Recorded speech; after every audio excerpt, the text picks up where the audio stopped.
बच्चों, हमारी वीडियो अच्छी लगे तो लाइक कर देना और चैनल को सब्सक्राइब कर लेना। एक छोटे से खूबसूरत गांव में एक जिद्दी सा खरगोश रहता था। इस खरगोश का नाम चमचम था और वो बहुत नखरे वाला था। गांव के सब जानवर कहते, ये चमचम कभी किसी की नहीं मानता।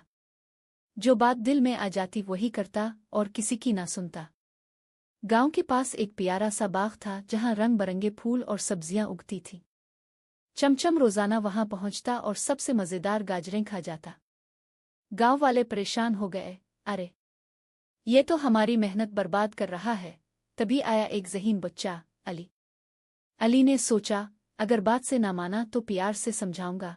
अली ने मंसूबा बनाया। बाग में एक खूबसूरत सी टोकरी रखी जिसमें गाजरें, फल और एक खास पैगाम था।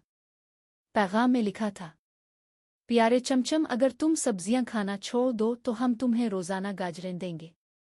चमचम ने पैगाम पढ़ा और सोच में पड़ गया।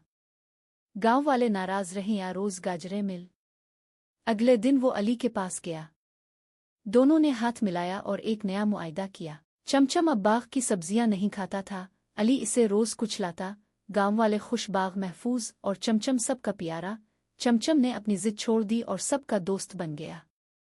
और यूं अली की अक्ल ने पूरे गांव में खुशी ला दी।